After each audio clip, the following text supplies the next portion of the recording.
po sa inyo. Magandang hapon po, Kuya Jen at Kuya Nelson. Magandang hapon po sa inyo.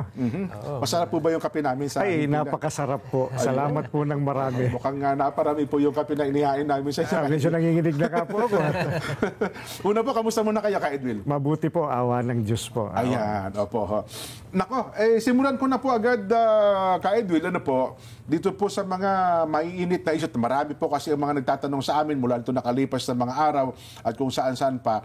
Una po, ay marami po nagtatanong kasi kung ano raw po ba ang masasabi ng Iglesia ni Cristo sa kasalukuyang sitwasyon po ng ating bansa, kay Edwin.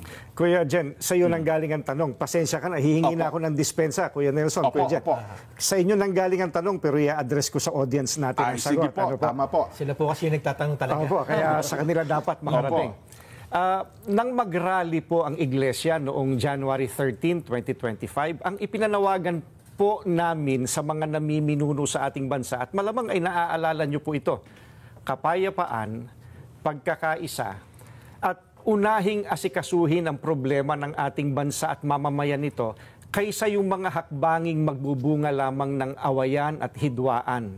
Dahil alam naman ng marami po na ang mga ito pawang pamumulitika lamang. Ang nakakalungkot po ay yung panawagang yun ng Iglesia ni Cristo tila hindi pinakinggan ng mga kinaukulan. Kaya nga po, Kuya Jen, nangyari yung mga nangyayari ngayon. Ayun, oho. Mahirap talaga yung hindi nakikinig, no? Oo nga. Pero dapat po maging specific tayo, di ba?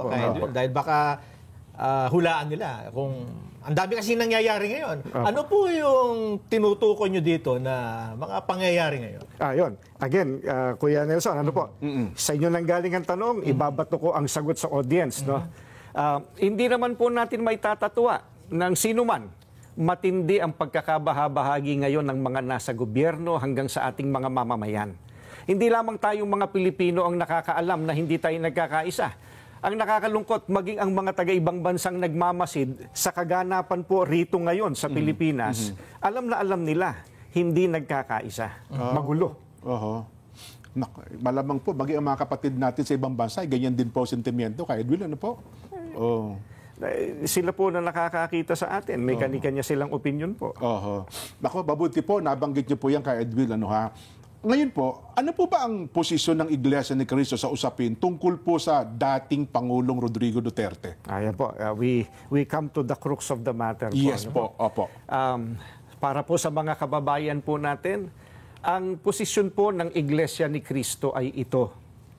Kung ano ang tama at kung ano ang nasa mga batas natin, yun sana ang dapat pairalin.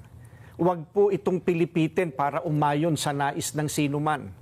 Hindi po sumasang-ayon ang Iglesia sa anumang hakbangin na hindi naaayon sa mga batas ng ating bansa. Sapagkat ang batas po ang salalayang nagpapanatili ng kaayusan sa ating bansa. Kapag ang batas ay binaliwala, ay nagbubunga ito ng kaguluhan, hidwaan at kawalang hustisya. Alam niyo po iyan. Sino mang Pilipino o mamamayan ng ating bansa na may ginawang paglabag sa ating mga batas, dito dapat litisin sa ating bansa. Bakit po? Sapagkat gumagana naman ang sistema ng ating hustisya. Hindi po natin sinasabing wag litisin ang dating Pangulo sa mga iniaakusa laban sa kanya. Ang saga ng amin po, nagtitiwala ang Iglesia ni Cristo sa integridad at kakayahan ng hudikatura para pagpasyahan ng ganitong bagay at usapin.